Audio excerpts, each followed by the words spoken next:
गरिबीबाट उठ्न सक्नुहुन्न। गरिबीबाट उठ्नलाई सुल्टा बाटो हिँड्नुपर्छ।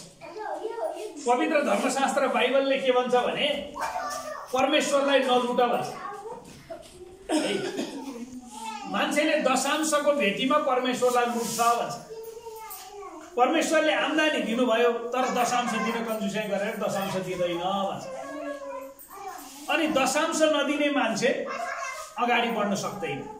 अनि दशांशको विषयमा चर्चमा शिक्षा नदिनु भनेको पनि मान्छेलाई गरिबमा राख्नु। किनभने जब मान्छेले परमेश्वरलाई दिन सिक्दैन नि अनि ऊ माथि आशिषित हुन पनि सिक्दैन।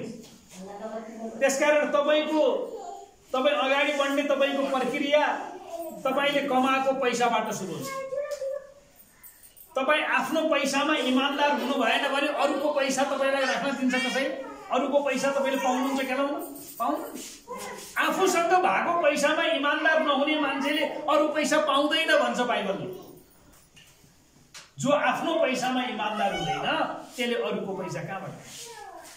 त्यसकारण सबभन्दा पहिला तपाईको आफ्नो पैसाको व्यवस्थापन गर्ने तरिका हो यो। एउटा त तपाईले बचत गर्न सिक्न पर्छ। बचत गर्नलाई तपाईले पहिला दशांश छुट्याउनु पर्यो, त्यसपछि 20% बचत छुट्याउनु पर्यो, त्यसपछि खर्च गर्नु पर्यो। अनि खर्च गर्दाखेरि तपाईलाई चाहिने सामान किन्नुस्, नचाहिने सामान नकिन्नु। कतिजनाको बानी के हुन्छ भने बजारमा सस्तो पायो भने किन्नु है।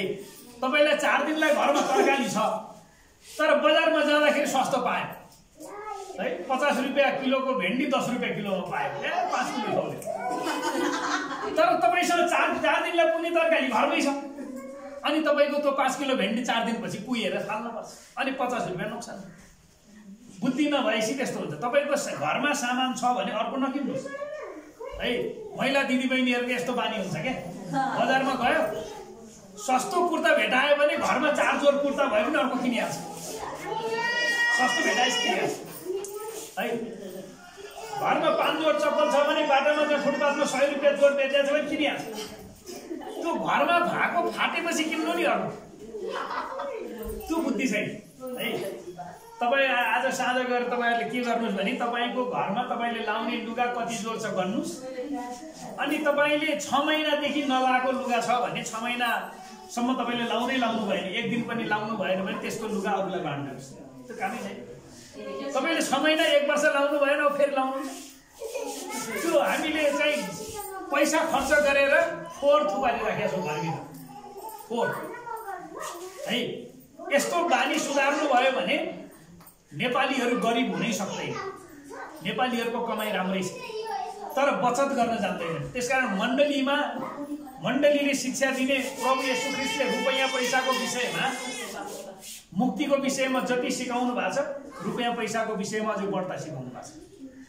बाइबलमा 2350 वटा श्लोक पद रुपैयाँ पैसाको विषयमा छ। 2350 वटा रुपैयाँ पैसाको विषयमा सिकाउनु भएको छ परमेश्वर। मान्छेहरू पैसामा इमानदार हुनु पर्यो, पैसालाई परिचालन गर्न जान्यो भने घर परिवार पनि परिचालन गर्न जान्दछ। पैसा व्यवस्थापन गर्न नजान्ने मान्छेले घर परिवार पनि व्यवस्थापन गर्न जान्दैन। मैले धेरै पटक भनिराखेको छु, हाम्रो चर्चमा पनि भने, मेरो एकजना काकाले 60 करोडको रक्सी खाएर सिद्ध्याउनु भयो। 60 करोड, 60 रुपियाँको होइन, 60 करोड। उहाँले आफ्नो बुवाबाट पाएको सम्पत्तिको मूल्य अहिले बेच्ने भने 60 करोड भन्दा बढी पर्छ। त्यो सबै बेचेर रक्सी खाएर सिद्ध्याएर लास्टमा अहिले कान्छी बुढी ल्याएर त्यसैले अनि बाख्रा र कुखुरा पालेर अनि त्यहाँ दुब्ला सिटी परेर त्यो भएको पैसालाई व्यवस्थापन गर्न जानेन भने चाहिँ काम लाग्दैन है। भएको पैसालाई व्यवस्थापन गर्न जानेन भने पैसा भएर मात्र हुँदैन। तपाईसँग भएको पैसालाई तपाईले व्यवस्थापन गर्न जान्नु पर्यो, परिचालन गर्न जान्नु पर्यो। कहाँ कति बेला कसरी खर्च गर्ने, कसलाई कति बेला तिर्ने, कति बेला बचत गर्ने भन्ने कुरा नम्बर 1 मा जान्नु पर्छ। यो जान्नको लागि तपाईलाई चर्चले पनि शिक्षा दिनुपर्छ। त्यही भएर बचत समूह मण्डलीमा चाहिँ अत्याधिक सक्सेस हुन्छ। मण्डलीमा मैले तपाईहरुलाई पोहोर पनि भने, मैले मण्डलीमा बचत समूह सुरु गर्ने विषयमा चाहिँ मैले प्रार्थना गरेँ। प्रार्थना गरेपछि मलाई के हुन्थ्यो समस्या भने, एकछिन नानीहरुलाई चुप लगाउनु,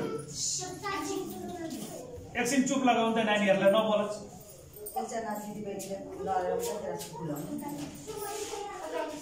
मान्छेहरूलाई विदेश जान पर्ने अनि जहिले पनि पास्टरसँग पैसा माग्न मलाई यति पैसा चाहियो है, ऋण खोज्देऊ 1 लाख ऋण खोज्देऊ 50,000 ऋण खोज्देऊ भनेर माग्न।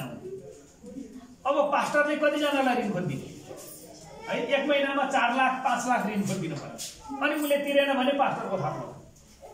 अनि यो तनाव लिएर अनि जिन्दगी चल्छ। अनि मैले प्रार्थना गरेँ, प्रभु यो मान्छेलाई कसरी सहायता गर्ने, यी मान्छेलाई सहायता गर्नको लागि तपाईँले मलाई पास्टर बनाउनु भयो। अब यिनीहरूलाई सहायता गर्नु पर्यो, यिनीहरूलाई पैसा चाहिएको छ, पैसा दिनु पर्यो। पैसा दिने भनेको यिनीहरूले सापट्टि माग्दा यिनीहरूलाई पैसा दिनु पर्यो, यिनीहरूले ब्याज समेत ल्याएर तिर्छु भनेको छ, तर मसँग 1 रुपियाँ पनि छैन, कहाँबाट दिनु? यी मान्छेलाई सहायता गर्नु पर्यो भनेर प्रार्थना। अनि प्रभुले के भन्नु, पैसा तेरो चर्चमा छ त्यहीँबाट दे भन्नु। चर्चमा पैसा छ, कसरी छ? चर्चको कोषाध्यक्षलाई सोधेको पैसै छैन है। अनि चर्चमा आउने मान्छेसँग पैसा छ। यी मान्छेले एकजनाले 1,000 जम्मा गरे भने हाम्रो चर्चमा 100 जना मान्छे आउँछन्, 1 महिनामा 1 लाख जम्मा हुन्छ। एकजनाले 1,000 जम्मा गरे भने 100 जनाले 1 लाख जम्मा हुँदैन। अनि हामीले चर्चमा यो दर्शन पायौँ, सबैजना मिले हैन। अनि त्यहाँबाट यो चर्चले सञ्चालन नगर्ने एउटा समूह बनाएर चलाउने भनेर, अनि समूहको अध्यक्ष हाम्रो उर्मिला दिदीलाई बनाएर अनि हामीले यो समूह बनाएर चलायौँ। अहिले सुन्नुभयो 8 वर्ष पुगेर 9 वर्ष लाग्यो, हाम्रो चर्चको समूहमा अहिले 61 लाख रुपियाँ छ। अब आउने वर्ष 1 करोड पुर्याउने भनेर उहाँहरू कसिनु भएको छ, 1 करोड पुर्याउनु। अहिले 61 लाख भइसक्यो। यो कसको पैसा हो? चर्चमा आउने मान्छेको पैसा। चर्चमा आउने मान्छेसँग पैसा रहेछ त, 61 लाख रहेछ त। यिनीहरू गरिब बनेर बस्या, अहिले त गरिब कोही पनि छैन। हाम्रो चर्चमा आउने मान्छे 1 जना पनि गरिब छैन। 1 लाख रुपियाँ सेयर नहुने त मान्छे छैन, 10,000 होइन 1 लाख। त्यसकारण तपाईँहरूले पनि सेयर लगानी गर्नुहोस्। अनि यो तपाईँले बचत गरेर मात्र हुँदैन, सेयर हालेर मात्र हुँदैन। सुन्नुहोस् है, तपाईँले ऋण दिँदाखेरि मान्छेलाई, जसले काम गर्छ काम गर्ने मान्छेलाई ऋण दिने है। म एउटा अर्को सहकारीमा प्रबन्ध सञ्चालक भएर पनि मैले केही वर्ष काम गरेको थिएँ। 5 वर्ष जति मैले एउटा डुबेको सहकारीलाई उठाइदिएको छु। प्रबन्ध सञ्चालक भएर मैले काम गरेको हुनाले मलाई त्यो अनुभव पनि छ। हामीले मान्छेलाई ऋण दिँदाखेरि उसको धितो बेचेर पैसा असुल गर्ने गरी कसैलाई पनि ऋण दिनुहुन्न, त्यो गलत हो। ऋण दिने किन भन्दा तपाईँले यहाँबाट पैसा लानुहोस्, तपाईँले कमाउनुहोस्, तपाईँको व्यवहार पनि चलाउनुहोस्, अनि समूहलाई पनि बुझ्नु, समूहलाई पनि दिनुहोस्। त्यो भयो भने के हुन्छ भने समूहमा पैसा रोटेसन हुन्छ। पैसा रोटेसन हुनुपर्छ कि तपाईँहरूले ऋण लिनुभयो भने तपाईँले किस्ता र ब्याज हरेक महिना तिर्नुपर्छ। यदि तिर्नुहुन्न भने तपाईँको बेइमानी, तपाईँ इमान्दार मान्छे होइन। अनि त्यस्तो बेइमान मान्छे कहिले माथि उठ्दैन। याद गर्नुहोस्, तपाईँले ऋण लिएर ब्याज र किस्ता तिर्नुहुन्न भने तपाईँ कहिले माथि उठ्न सक्दैन। तपाईँले जिना तिना 2-3 वर्ष लगाएर त तिर्ला, तर तपाईँ कहिले माथि उठ्दैन। किनभने आफ्नो पैसामा इमान्दार नहुने मान्छे अरूको पैसामा त इमान्दार हुँदैन।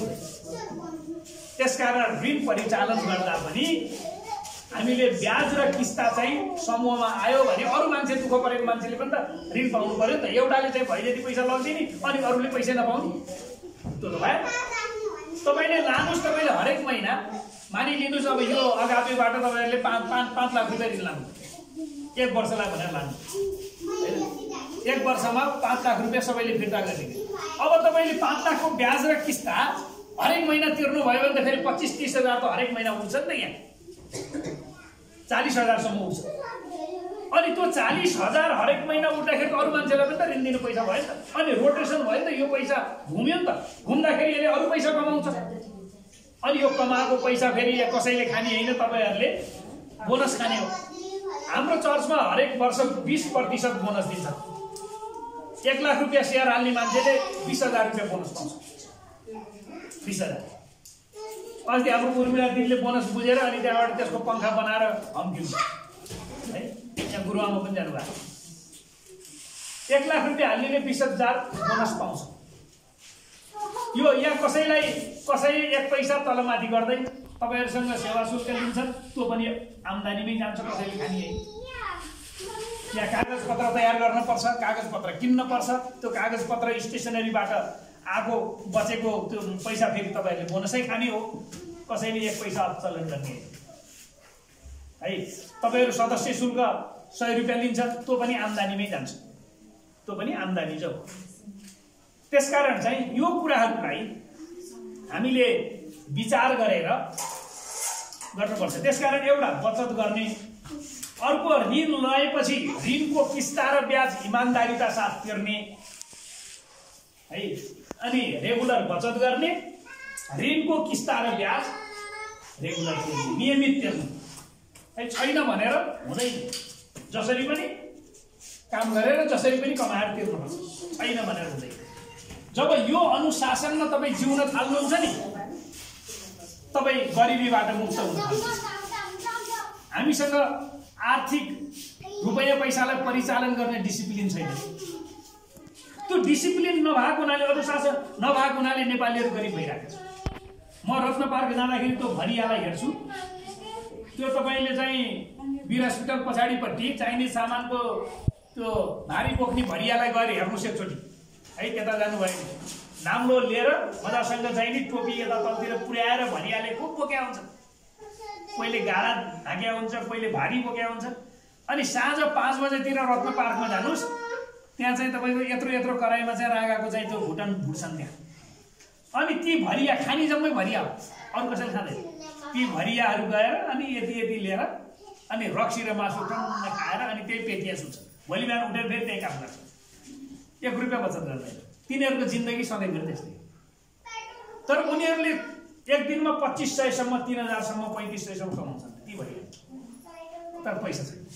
कमाउनु त कमाएको हो नि, तपाईँले महिनाको हिसाब गर्नु 1 लाखभन्दा बढी कमाउँछ। 1 लाख कमाउने मान्छेले त 20,000 बचत गर्नुपर्ने हो नि त, तर गर्दैन। किन गर्दैन थाहा छ? शिक्षा छैन, ज्ञान छैन, बुद्धि छैन, तिनीहरूलाई गाइड गर्ने मान्छे छैन। गोठाला बिनाको भेडा जस्तो भएका छन् उनीहरू। त्यसकारण मान्छेको जिन्दगी दयनीय छ। मण्डलीले के गर्छ? मण्डलीले मान्छेलाई मार्ग निर्देशन गर्छ, कुन मार्गमा हिँड्न पर्ने बाटो देखाइदिन्छ। मण्डलीले आर्थिक कुराको बाटो देखाउँछ, मण्डलीले मुक्तिको बाटो देखाउँछ, मण्डलीले जीवनको बाटो देखाउँछ, मण्डलीले सफलताको बाटो देखाउँछ। त्यसकारण मण्डली जानुपर्छ। मण्डली जाने मान्छे, मण्डलीमा गएर वचन सुन्ने मान्छे, सिक्ने मान्छे आशिषित हुन्छ। प्रभु येशू ख्रीष्टको पहिलो सन्देश के थियो? नाजरथको सभाघरमा उहाँले सबभन्दा पहिला प्रचार गर्दा के भन्नु भएको छ भने, म गरिबहरूलाई सुसमाचार सुनाउन आएको, गरिबहरूलाई सुसमाचार सुनाउन आएको। अनि नेपालमा के आरोप लाउँछन् थाहा छ? यी क्रिस्चियनहरूले गरिबलाई सुसमाचार सुनाउँछ। अरे बाबा, हाम्रो प्रभु स्वर्गबाट यो पृथ्वीमा आउने बित्तिकै गरिबलाई सबभन्दा पहिला सुसमाचार सुनाउनु। हामीले कसलाई सुनाउँछ? हामी प्रचण्डलाई सुनाउँछ नि। प्रचण्डलाई त हामीले प्रार्थना गर्ने हो, प्रभुले चाहिँ झापट मारेपछि यहाँ आएर चर्चमा घोडा टेक्छ प्रभु। त्यसकारण चाहिँ मण्डली भनेको यस्तो निकाय हो। त्यसकारण तपाईँहरू जो जतिजना जोडिनु भएको छ जोडिनुहोस्, तर तपाईँ आर्थिक अनुशासनमा जिउन थाल्नुहोस्। मैले भने ऋण लिएर नतिर्ने, ब्याज पनि नतिर्ने, किस्ता पनि नतिर्ने, पैसा भएन भन्ने गर्न थाल्नुभयो भने तपाईँ कहिले पनि जिन्दगीमा माथि उठ्दैन, समूह भए पनि उठ्दैन। यो कुरा याद गर्नुहोस्। तर जसले नियमित बचत गर्छ, लिएको ऋणको ब्याज र किस्ता नियमित रूपमा तिर्न थाल्छ, त्यो मान्छे आफै उठ्छ, आफै उठ्छ। त्यसकारण आर्थिक अनुशासन महत्त्वपूर्ण छ। पैसा धेरै भएर मात्रै पनि हुँदैन है। हाम्रो चर्चमा एकजना दिदी छन्, तिनी अहिले त धनी, हाम्रो चर्चको सबभन्दा धनी दिदी हो। तिनलाई मेरो श्रीमती र म भएर हामीले विश्वासमा डोर्याएको। तिनले सागबारीमा 100 रुपियाँमा झाडु फाल्थिन्। सागबारीमा झाडु फाल्ने, ज्यापुले लगाएको सागबारीमा झाडु फाल्ने, दिनको 100 रुपियाँ दिन्छु जम्मा। अनि कोठा भाडा तिर्नु पर्थ्यो बिचराको 1000 रुपियाँ, महिनाको 3000। अनि खानु पर्यो, एउटा छोरो थियो श्रीमानले छोडेको, बिचरा दुखित महिला। अहिले तिनको 1-2 लाख त सियर छ, 50-60 लाखको त जग्गा किनिसक्यो, 50-60 लाख है। अब गरिब भइन् तिनी गरिब भइन्। त्यसकारण आर्थिक अनुशासन है, मैले तपाईँलाई आज जोड दिएको बचत प्लस आर्थिक अनुशासन। अनि ऋण लिनु भएको छ भने यसको तपाईले महिनावारी ब्याज र सामा किस्ता रेगुलर तिर्नुहोस्। त्यसपछि बचत पनि बलियो हुन्छ, तपाई पनि बलियो हुन्छ, अनि बचतमा पैसाको पनि खाँचो हुँदैन, सबैको गर्जो टर्छ अनि समूह माथि उठ्छ। हाम्रो चर्चको समूह 8 वर्षमा 61 लाखको चाहिँ नि पुँजी भइसक्यो। अब 1 करोड हुन टाइम लाग्दैन, किनभने यो सबै पुँजी परिचालन गरेको छ, यसले कमाउँछ। शेयर हाल्ने मान्छेले 20% बोनस खान्छन् हरेक वर्ष, शेयर हाल्ने मान्छे पनि खुसी भएछन्। तर एउटा कुरा के हुन्छ भने तपाईले शेयर हालेको पैसा 5 वर्ष झिक्न पाउनुहुन्न है। यो तपाईले यस्तो नियम, कडा नियम बनाउनु पर्छ। यदि यस्तो नियम बनाउनु भएन भने तपाईले बचत समूह चलाउन सक्नुहुन्न। शेयर हालेको पैसा कुनै पनि बाहनामा 5 वर्षसम्म झिक्न पाइँदैन, नम्बर 1। नम्बर 2, तपाईले रेगुलर बचत गर्नुहुन्छ नि, एउटालाई नियमित बचत भन्छ, मासिक बचत, नियमित बचत भन्छ। त्यसमा सबभन्दा बढी ब्याज आउँछ। हाम्रो समूहको ब्याज 10% ब्याज। यो रेगुलर बचत, नियमित बचत तपाईले 5 वर्षभन्दा अगाडि ब्याज मात्रै झिक्ने हो, पैसा झिक्ने हो। यो सबैले पैसा झिक्ने भने त फेरि समूहमा पैसै हुन्न, अनि कसलाई ऋण दिने? समूहमा पैसा हुनु पर्दैन ऋण दिनलाई। त्यसकारण चाहिँ यो नियमित बचत पनि तपाईले रेगुलर गर्ने, 5 वर्षसम्म नझिक्ने। तर अरु बचत खाता छन्, साधारण बचत खाता छ, नारी बचत खाता छ, बाल बचत खाता छ, खुद्रुके बचत खाता छ। यसमा तपाईले जति पैसा राख्न पनि सक्नुहुन्छ, जति पनि झिक्न सक्नुहुन्छ, त्यो समस्या भएन। त्यसकारण यो प्रकारको आर्थिक अनुशासन बनाएर, एउटा नीति नियम बनाएर व्यवस्थित गरेर सञ्चालन गरियो भने यो तपाईहरुको 1 वर्ष भयो। अबको 5 वर्ष भित्रमा तपाईहरुको यो समूहमा कम्तीमा पनि 25-30 लाख रुपैयाँ पैसा हुन्छ, सजिलै हुन्छ। यदि तपाईहरु आर्थिक अनुशासनलाई कायम गरेर अगाडि बढ्नुहुन्छ भने। यदि आर्थिक अनुशासन छैन भने त मैले भन्न सक्दिनँ। त्यसकारण यो कुरालाई विचार गर्नुस्। मैले बाइबलबाट धेरै कुरा त बताइनँ, तर बाइबलमा धेरै कुरा छन् बचतको विषयमा हैन। तपाईलाई मैले आर्थिक यो सम्बन्धी एउटा सेमिनारै गर्न सक्छु, 1 दिनभरिको, एक दिन अथवा 2 दिनको हैन। तपाईहरुलाई चाहिन्छ भने मान्छेहरु चाहिँ 20-50 जना मान्छे जम्मा गरेर एउटा आर्थिक अनुशासनको चाहिँ हामीले यो कसरी गर्ने, रुपैयाँ पैसा सम्बन्धी एउटा सेमिनारै गर्न सकिन्छ। तर यो कुरालाई तपाईहरुले एकदमै ध्यान दिएर लिनुभयो भने तपाईहरु चाहिँ अगाडि बढ्न सक्नुहुन्छ। हामीले अरु चर्चहरुमा पनि सहायता गरेका छौं। अलापुटको एउटा चर्चमा हामीले भन्यौं, उनीहरुले 50 रुपैयाँबाट सुरु गरेको, अहिले त्यहाँ कति पुग्यो? 2 वर्ष हो कि 3 वर्ष मात्रै भयो। 50 रुपैयाँ बचतबाट सुरु गरेको 3 वर्षमा 10 लाख भइसक्यो। यो हामीले के भन्छौं? हामीले जे हो त्यो तपाईलाई सत्य कुरा बताउने, कसैलाई रिस उठोस् नउठोस् मलाई मतलब छैन, तर साँचो कुरा बताउने हो। ठिकसित आर्थिक अनुशासन कायम गरेर तपाईले यसलाई चलाउनुहुन्छ भने तपाई अवश्य पनि अगाडि बढ्नुहुन्छ, मान्छेहरु खुसी हुन्छन्, आशिषित हुन्छन्। परमेश्वरले तपाईहरु सबैजनालाई आशीर्वाद दिनु भएको होस्। जय मसीह। धन्यवाद।